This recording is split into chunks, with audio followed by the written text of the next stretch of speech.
Vamos abrir a Bíblia, irmãos, lá no Evangelho de Mateus. Evangelho de Mateus, nós vamos ler no capítulo 9, do versículo 10º até o versículo 13. Evangelho de Mateus, capítulo 9, desde o versículo 10º até o versículo 13.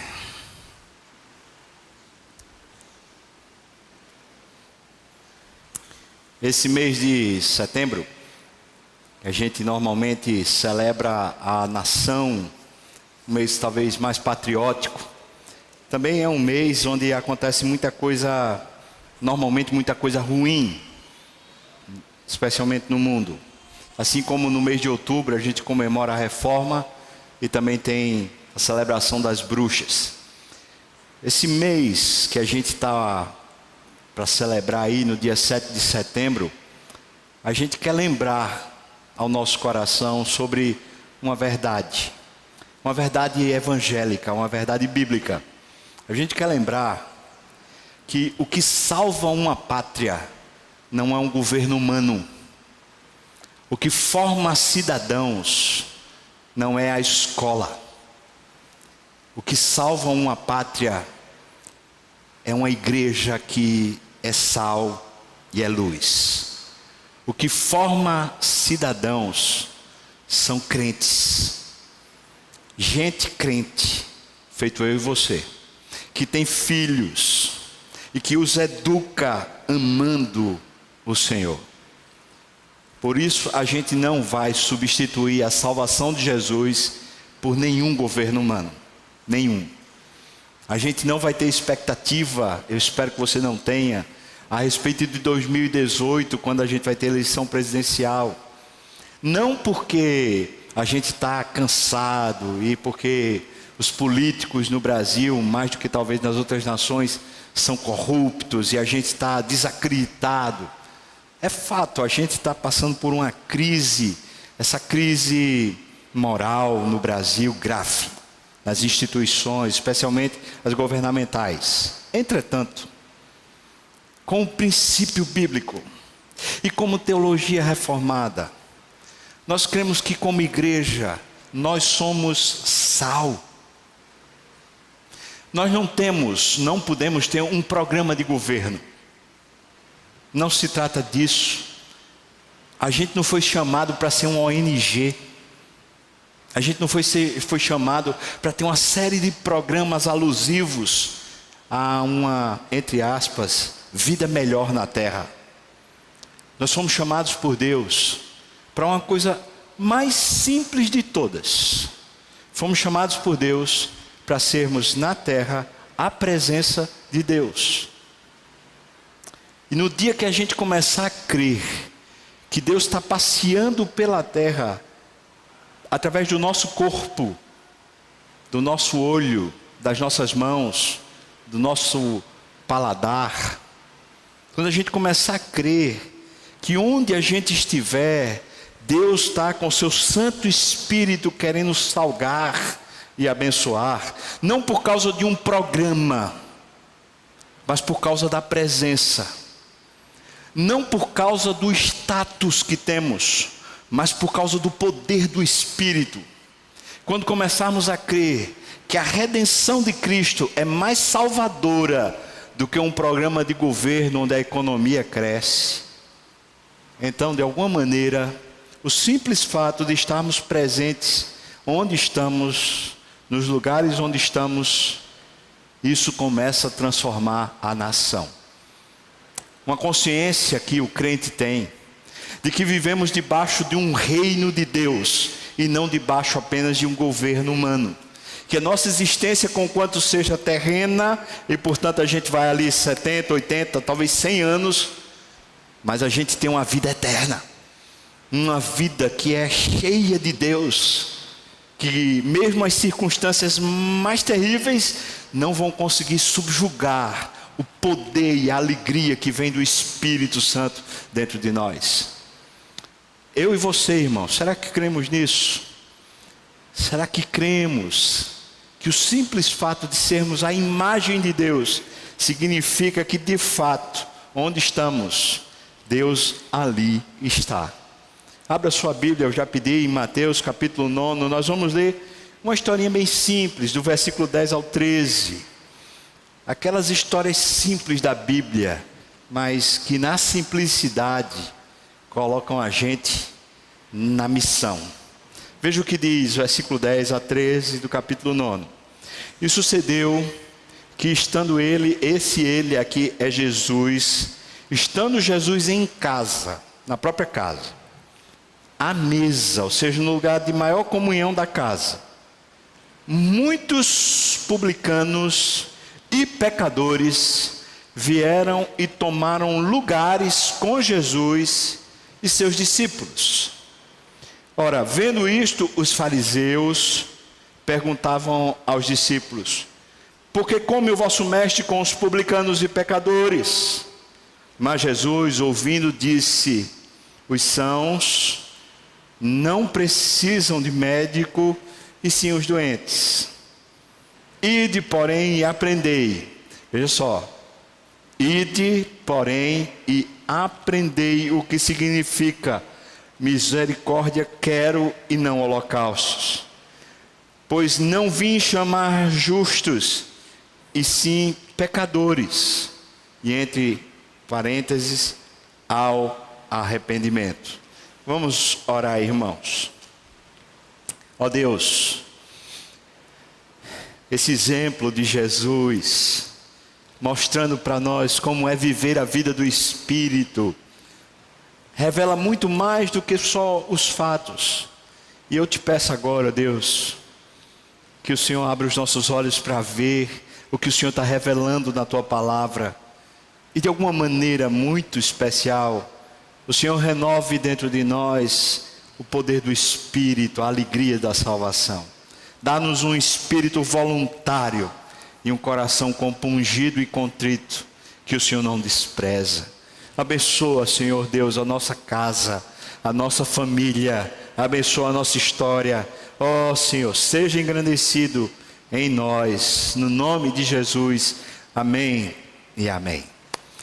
Vocês sabem, irmãos, eu tive o privilégio agora, recente, de ir até a Escócia. Passei lá uns dias, pude visitar vários líderes, eu pude me assentar com presbíteros, com pastores da Escócia. E esses encontros não foram nas igrejas, pelo menos a grande maioria deles não. Os encontros foram nas casas. E a gente passava ali 3, 4 horas, às vezes, no período da tarde, sentado na sala. Nós estávamos sentados assim, meio que num círculo, com uma mesa de centro. Na mesa de centro havia cookies, outros tipos de biscoitos, havia chocolate, e também havia para cada um ou café ou chá. Quando eu pedia, não, eu quero um café, era quase uma jarra. Porque a gente ficava ali 3, 4 horas conversando. Esse parece, a meu ver, é um costume deles. Algumas vezes eu me sentia meio fora do lugar, porque vez por outra o assunto acabava e eles ficavam ali em silêncio, um olhando para o outro. E eu falava, que negócio estranho é esse?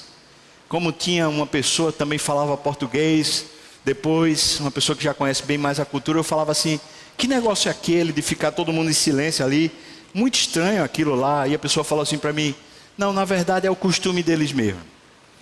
Essa é a maneira lá, pelo menos na Escócia, deles conviverem.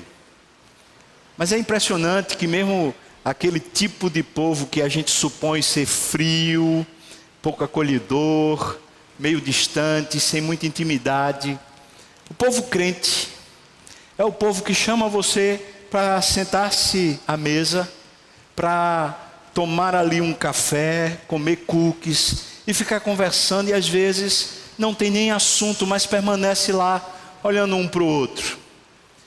É um processo, entendo eu, de acolhimento. Já vi muitas piadas falando que pastor e padre não bebe, mas come muito. Eu sou a evidência disso. De fato, a gente gosta de comer. Mas parece que tem uma característica que é muito normal para os evangélicos. E falo isso pensando aqui na igreja de Cristo mesmo. É que nós gostamos de nos sentar à mesa, de participar dessa comunhão, de participar dessa coisa boa, da gente ficar conversando, dessa coisa simples. É impressionante que para a gente, muitas vezes, o processo de sentar à mesa se tornou burocrático. A gente chama alguém da igreja, chama um pastor, chama alguém para visitar a nossa casa, para comer conosco. Então a gente faz ali um requinte que muitas vezes torna o processo burocrático. Nas Escrituras, o costume que a gente encontra lá em Gênesis e vai percorrendo as páginas das Escrituras, esse processo não era burocrático. Eu vou me lembrar aqui de um episódio muito maravilhoso. Abraão estava lá na sua tenda, quando de repente chegaram alguns homens, eram anjos do Senhor. Eles estavam indo em direção a Sodoma. Eles iam destruir Sodoma. E Abraão então pede a eles que pousem na sua casa. E manda preparar um cozinhado. Um cabrito é morto. Eles preparam lá um cozinhado, pão. E então eles sentam-se à mesa. Quando estive em Israel, eu tive a oportunidade de ver esse cenário. Essa cabana e o lugar onde eles se sentam. E então há uma esteira e há um grande prato assim que fica quase como se fosse uma mesa, uma vez que todos se sentam ao chão.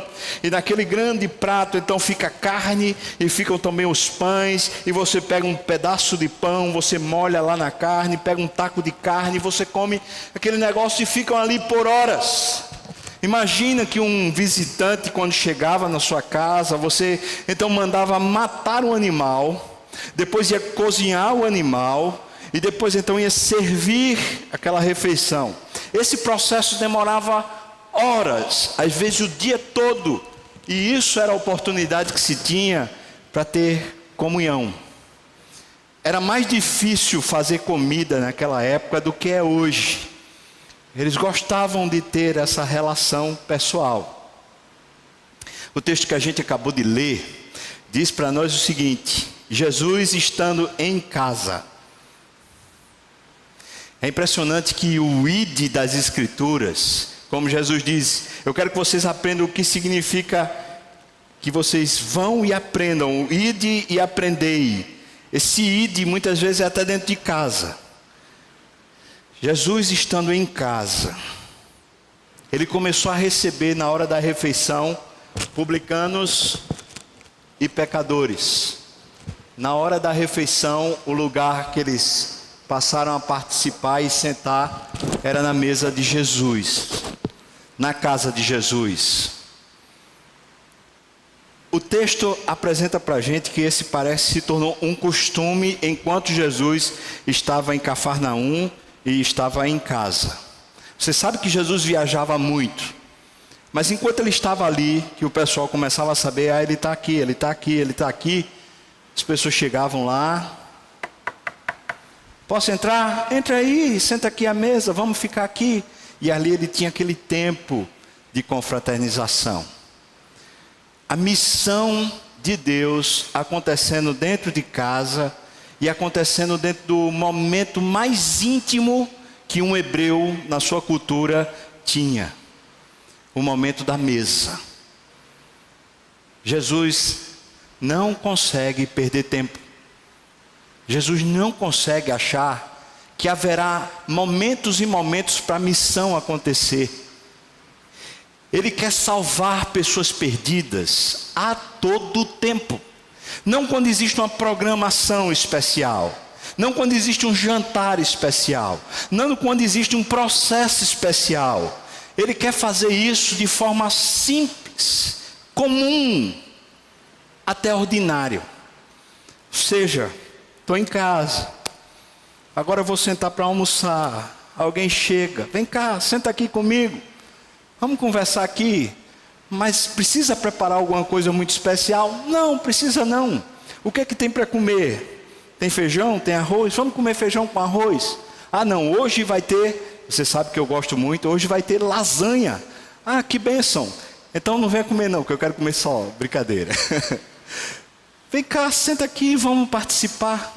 Vamos ter esse tempo de comunhão. Veja que afluía para a casa de Jesus pessoas que estavam perdidas. Pessoas que eram pecadores. Porque queriam sentar com Jesus e vê-lo, não só face a face, mas ver o coração de Jesus.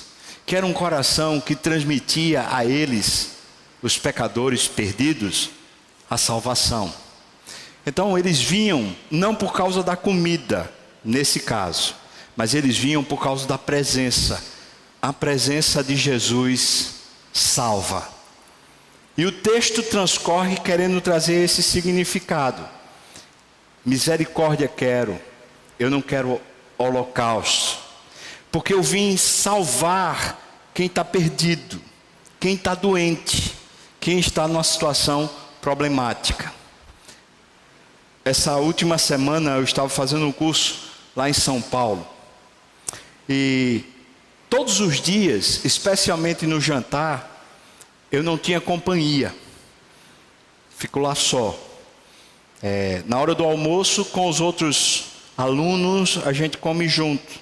Mas na hora do jantar e também na hora do café da manhã, eu fico só. Então eu digo, é tempo de aproveitar.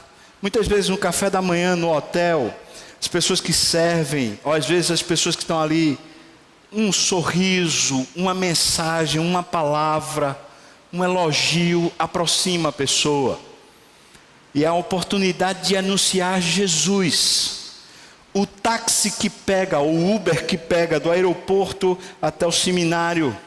Uma oportunidade de anunciar Jesus. Comendo naquelas, eu não sei como é que chama aquele negócio lá em São Paulo, aquelas cantinas, aquelas padarias, ou aquele lugar lá que eles têm. Senta ali na mesa e uma pessoa, outra está pedindo lá um sanduíche, está pedindo lá uma esfirra, e você está do lado e você aproveita e fala de Jesus. Mas fala de Jesus como? Fala de Jesus entrando por uma linha que eu acho Jesus apresenta para mim e para você, que para mim é o centro dessa mensagem que eu queria compartilhar com você. Jesus apresenta para mim e para você a hermenêutica do céu, onde a gente entra com o evangelho na vida comum, na vida das pessoas que estão ao nosso redor, estão participando conosco da história. Veja o que diz para nós, por favor. Dê uma olhada no texto, eu queria que você prestasse atenção a essas palavras. Jesus diz para nós, versículo 12. Os sãos não precisam de médico, e sim o que, irmãos? Por favor, vamos lá. Os sãos não precisam de médicos, e sim os doentes. Essa é a hermenêutica de Jesus para a missão. Agora deixe-me perguntar para você o seguinte. Quando você vem para a igreja, você vem para a igreja como um doente, ou vem para a igreja como um são, como um sadio? Você vem procurando na igreja tratamento, ou você vem procurando na igreja uma oportunidade para tratar? O que é que eu quero dizer com isso? A maioria de nós tem a tendência de querer ser servido, querer de alguma maneira que alguém venha cuidar de nós. Quase nenhum de nós pensa na possibilidade de que nós é quem vamos servir, nós é quem vamos abençoar os outros. E esse costume que temos pessoal, quando participamos da igreja, de querer ser cuidado e não querer cuidar, mas só ser cuidado, se estende para segunda, terça, quarta, quinta, sexta e sábado. Ou seja, nós estamos na vida muito mais querendo ser entendido, aceito, acolhido, amparado, curado, do que querendo dar vida, bênção, cura, salvação para os outros. Jesus está dando uma hermenêutica para você. Quando falamos hermenêutica, Deus está dando para você uma chave que abre portas para você entrar na vida dos outros. Está dando para você um caminho onde Ele quer chegar no coração das pessoas. O caminho é a doença das pessoas. O caminho é o problema das pessoas. É aquilo que está fazendo as pessoas se sentirem desiludidas. Está fazendo as pessoas enfermas. Está fazendo as pessoas se perverterem. Infelizmente, a maioria de nós trata o sofrimento do outro com fórmulas e com jargões que são dos homens. Nós dizemos: você nasceu para ser feliz. Nós mandamos mensagem do WhatsApp pronta. Nós não paramos para interpretar a vida daquele que está ao nosso lado, porque nós não queremos gastar tempo servindo, porque estamos preocupados com os nossos próprios problemas e queremos que alguém venha nos tratar. Por favor, alguém me trata. Por favor, alguém me acolhe. Por favor, alguém faz alguma coisa boa para mim, porque eu estou tão necessitado, eu estou tão carente. E aí eu digo para você o seguinte, irmão, preste bem atenção à maneira como Jesus processa essa história. Aqueles que estão enfermos e doentes vão à casa de Jesus para Jesus curá-los. Esse é o processo. Você está enfermo, você está doente, você está com uma alma apodrecendo, com sentimentos ruins, jactanciosos, você tem se perdido na jornada, sua alma está sedenta, você está seco, estéril, está cheio de enfermidade. Porque você não se senta com Jesus, porque você não tem comunhão com Jesus, porque você não gasta tempo à mesa com Jesus para que Ele fale ao seu coração. Não adianta, a gente não pode esperar de seu ninguém o tratamento que só Jesus pode dar. Ninguém. Eu e você podemos buscar Jesus e vê-lo e tê-lo face a face. A nossa doença, seja de que natureza for, emocional, mental, espiritual, física, ela tem cura em Jesus. E cada dia eu creio mais nisso. Cada vez eu percebo mais claramente que pessoas que estão em Cristo têm sua vida curada, têm sua vida salva. Por isso, o lugar onde nos sentamos à mesa com Jesus é o lugar onde nós somos curados. E nesse sentido, a mesa do Senhor, a ceia, é o lugar onde nós somos curados. Nesse sentido, aquela devocional que fazemos em casa, quando abrimos a palavra do Senhor e oramos, é o lugar onde somos curados. Nesse sentido, os ministérios que exercitamos na igreja, à medida que nós buscamos a Deus e o queremos, nos transformando à imagem de Cristo, nós somos curados. Nós somos curados na presença de Jesus. Mas o texto segue, veja o que é que ele diz, versículo 13 agora. Veja: ide, porém, e aprendei. Eu gosto da ideia de ide, do movimento. No entanto, o ide de Jesus é para dentro de casa. Então ele diz: e aprendei, o que significa: misericórdia quero e não holocaustos. Não vim para chamar justos e sim pecadores ao arrependimento. Ele está dizendo agora para mim e para você: aprenda nessa hermenêutica do céu, que toda pessoa que está doente, enferma, seja psíquica, emocional, física, espiritual, todas as pessoas com quem você convive, aprenda, todas as pessoas que estão passando por aquilo que chamamos de problema, está desestruturada.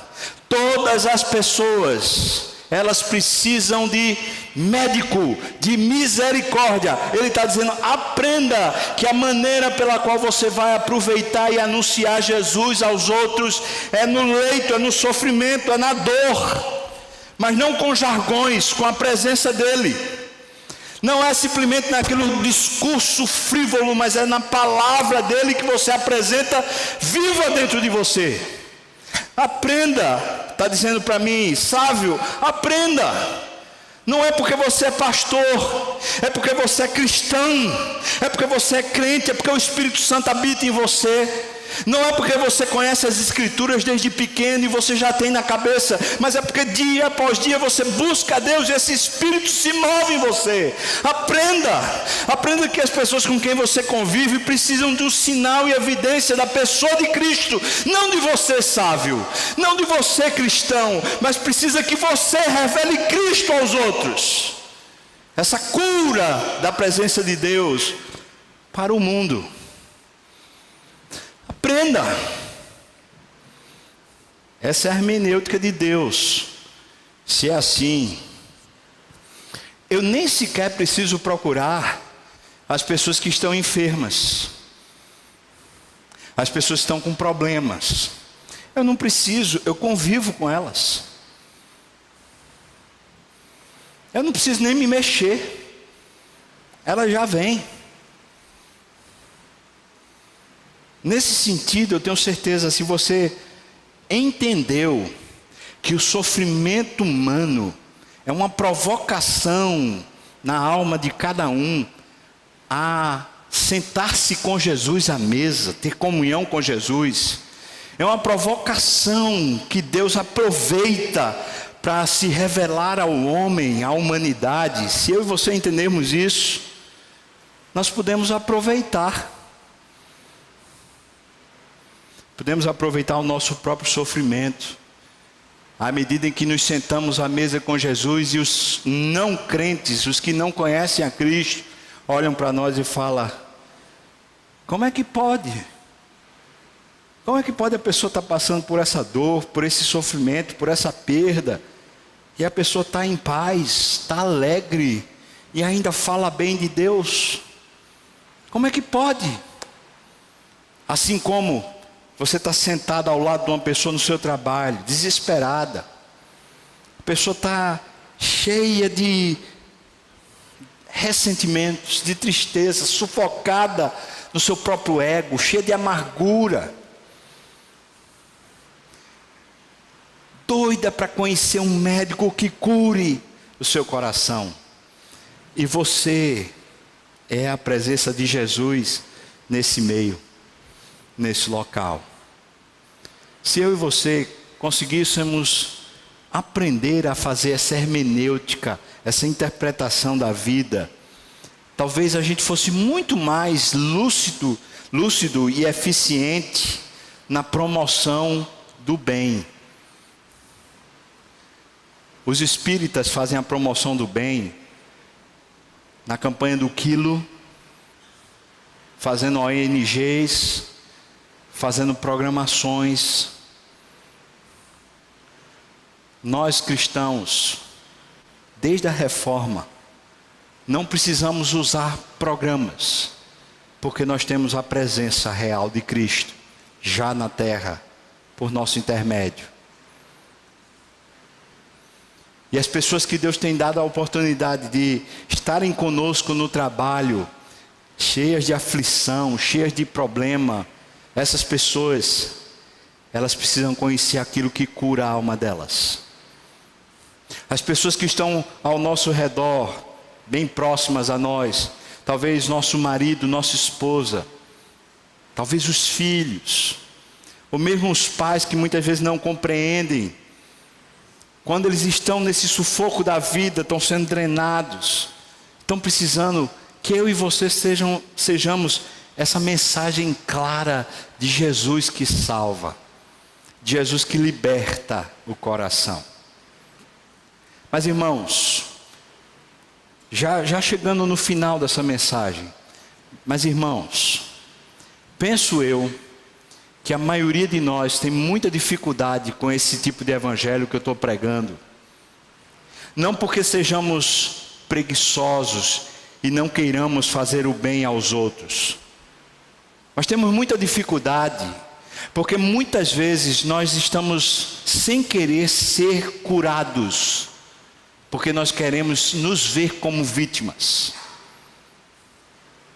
E talvez um dos problemas que paralisa a igreja é que a gente substitui a cura de Jesus na nossa alma, fazendo-nos sãos.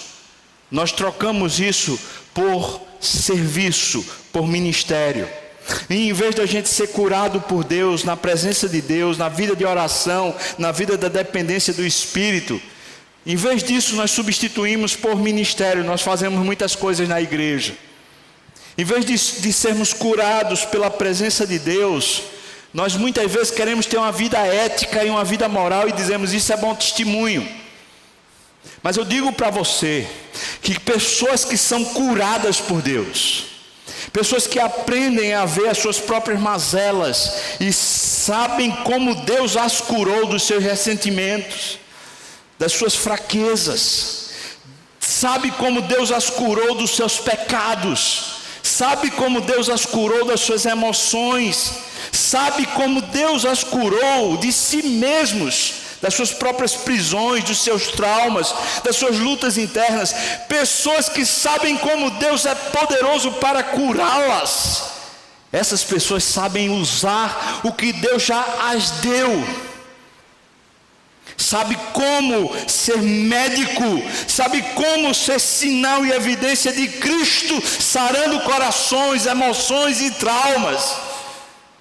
Porque elas mesmas têm provado a presença real de Cristo, curando-as, fazendo-as novas todos os dias.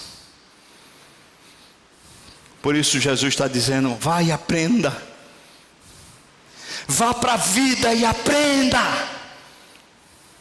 Não fica na igreja, pelo amor de Deus. Não fica preso a jargões, sentimentalismos ou expressões que não têm significado nenhum pessoal para você.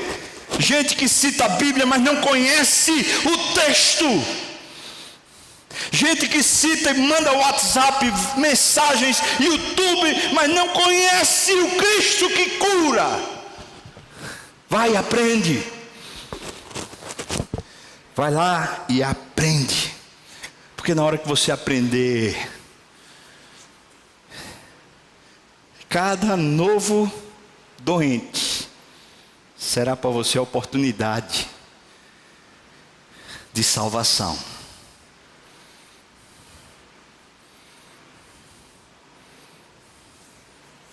A pessoa daqui da igreja falou para mim assim, estou muito feliz com isso. Falou que toda vez que pega o elevador no prédio, com pessoas que moram ali no prédio, falou assim: se eu começasse a estudar a Bíblia com você, uma vez por mês, você toparia? E a pessoa falou assim para mim: todo mundo que eu falei do prédio disse: eu topo. E veio me perguntar assim: pastor, eu posso começar uma reunião uma vez por mês com o povo do meu prédio para pregar o evangelho para elas? Falei: pode, irmão, não só pode como deve, vai na bênção. E você? Está esperando o quê? Está esperando que alguém chegue para você, para curar você? Ou você pode ser usado por Deus para curar? Dizer para você, irmão, que o programa de salvação do Brasil, o programa de cura do Brasil, está nessas palavras de Jesus aos discípulos de Jesus, eu e você: ide e aprendei o que eu quero. Eu quero misericórdia, não sacrifícios. Eu não quero o seu serviço, suas obrigações. Eu quero que você comece a entender o sofrimento dos outros e apresentar Cristo para eles. Eu quero que você comece a aprender a cura que você recebeu e que está recebendo, e apresente isso aos outros. Sabe, 30 e poucos anos de igreja que eu tenho é pouco. Lá na Escócia tinha um pastor de 80 anos que já tem 50 anos de ministério. Eu só tenho 30 e poucos. Mas nesses 30 e poucos eu aprendi uma lição. Nós, igreja, fazemos programações para substituir o poder do Espírito. Nós, igreja, fazemos atividades para muitas vezes substituir a busca por Deus. Eu não tenho nenhuma luta contra as programações e atividades, mas eu tenho muita luta contra a frivolidade de atividades, quando não há uma busca real por Deus. Quero lhe desafiar em duas coisas hoje. Hoje a gente vai sentar à mesa. Daqui a pouco a gente vai estar participando da ceia do Senhor. E eu queria fazer 2 desafios para você. Primeiro desafio é você sentar-se à mesa como um publicano e pecador. Você sentar-se à mesa hoje dizendo assim: Senhor, eu quero e preciso aprender como o Senhor me cura, como o Senhor pode me restaurar. Nesse desafio, eu não vou pedir para você tomar a ceia, eu vou pedir para você aprender a ceiar com Jesus. É mais do que tomar a ceia. Vou pedir para você começar a aprender a tomar suas refeições do dia a dia com Jesus. E toda vez que você tiver um problema, um aperreio, um dissentimento, uma coisa que está tomando sua vida, você correr para Jesus e tomar sua refeição com Jesus. Então o primeiro desafio é esse. O desafio de a gente aprender a, como publicanos e pecadores, a gente ir para a comunhão com Jesus, em vez de a gente procurar soluções humanas. Em vez de a gente procurar os homens, a gente procurar Deus. Em outras palavras, o primeiro desafio é devocional. É intimidade com Deus. Vai e busca Deus em primeiro lugar. Mas o segundo desafio é que, estando na mesa do Senhor, você procure aprender que Deus cura você para você curar o mundo. Que Deus trata você com carinho e acolhimento para que você seja a presença dele curando e acolhendo o mundo, restaurando os perdidos, anunciando salvação aos que estão mortos, trazendo vida no vale dos ossos secos. Vai, irmão, no nome de Jesus. E eu queria fazer um desafio nesse sentido, de você, pelo menos uma pessoa, ainda nesse mês de setembro, pelo menos uma pessoa, você chamá-la e ela aceitar naturalmente, para estudar com você até o final do ano, estudar com você a Bíblia, semanalmente. E nisso eu peço a você que, por favor, você é homem, procure um homem em vez de procurar uma mulher, para evitar que você depois fique namorado, ou a pessoa fique namorada por você. E vice-versa, se você é mulher, procura outra mulher, para evitar que de repente haja uma confusão de sentimentos aí. Especialmente se você for casado. Mas procura alguém que não conhece a Deus, para você ser o sinal e a presença de Cristo na terra. E é simples, esse desafio é simples. É você, pessoalmente, chamar alguém para estudar a Bíblia semanalmente com você. No mês de outubro a gente pega esse desafio de novo e a gente vai para um segundo passo. O segundo passo é ver se você leva essa pessoa para o grupo pequeno que você faz parte, ou então para o culto da igreja, seja aqui ou seja uma igreja lá perto onde a pessoa vive. Mas irmão, é fácil, estou falando para você, é fácil. Está lá no seu trabalho, na hora que você vai fazer o lanche, vai fazer o cafezinho lá, fala com a pessoa. A pessoa está chorando, está sofrendo, está não sei o que lá. Fala assim: rapaz, você topa estudar a Bíblia comigo? Aí você vai dizer: mas eu não tenho preparo para isso. Então eu volto para o primeiro ponto. O seu preparo é a cura que Jesus faz em você. Se você não tem preparo, então vai lá e aprenda. Vai lá e aprenda. Sente-se à mesa com Jesus. Volte à comunhão com Jesus. O preparo que você precisa para ensinar a Bíblia é comunhão com Deus. Cheio do Espírito, comunhão com Deus. É isso que você precisa. Por isso eu peço a você, irmão, primeiro passo, depois o segundo passo. Primeiro passo, vai buscar Deus. Intimidade. Segundo passo, agora vai buscar os enfermos. Chama ele para uma devocionalidade, para um estudo das Escrituras, para orar por ele. Isso semanalmente, até o final do ano. Eu quero saber quem topa. 2 desafios. 2 desafios. Buscar ao Senhor em intimidade. Depois buscar os doentes. As pessoas que estão sem Deus, não conhecem a Deus, estão passando pelo vale da tormenta. É o segundo desafio. Os pecadores sentavam com Jesus à mesa. E Jesus então diz: por favor, vão lá e aprendam o que significa misericórdia quero e não holocaustos. Porque eu vim pegar os que são podres, os perdidos, os que estão mortos, e trazê-los ao arrependimento. Vamos orar. Feche seus olhos.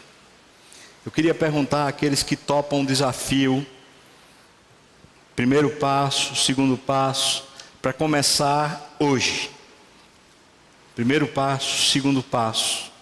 Primeiro passo, devoção, intimidade com Deus. Segundo passo, evangelização. Falar, trazer a palavra de Deus às pessoas que não conhecem a Deus ainda. Você topar esse desafio, eu queria convidar você a ficar de pé. Eu queria orar por você. Você topa esse desafio, fique de pé, irmão. Amém. Amém. Quem topar, fica de pé. Eu queria orar por você e orar com você. Amém. Bênção. Glória a Deus. Amém. Amém. Quem mais topar o desafio, fique de pé. Esse é o caminho de Deus, pode ter certeza, para a gente abençoar essa terra. E a nação brasileira é salva por esse caminho. Amém e amém. Ó Deus, estamos vindo até tua mesa para participar da comunhão. Ó Deus, queremos chegar nessa comunhão íntima, pessoal, tendo a nossa vida curada pelo Senhor, tendo os nossos traumas restaurados pelo teu poder, tendo, Senhor Deus, as nossas feridas saradas pelo Senhor. Mas queremos, ó Deus, nos voluntariar, aprender com o Senhor, que o Senhor diz: eu quero misericórdia e não holocaustos. Trazer perdidos, pecadores ao arrependimento e não os sãos. Ajuda-nos, ó Deus, estamos de pé, eu estou em pé junto com o teu povo para te dizer isso. Ajuda-nos. Nós queremos de fato ser usados pelo Senhor, ser sinal da tua presença na terra. Abençoa-nos, facilita, Senhor, para que a gente encontre as pessoas certas, as pessoas que estão buscando o Senhor e ainda não te conhecem. Dá-nos a oportunidade, dá-nos sabedoria, dá, Senhor Deus, que a gente tenha inteligência para discernir o tempo, discernir os processos. Ó Senhor, visita-nos com o teu poder. Nós oramos assim no nome de Jesus. Amém e amém.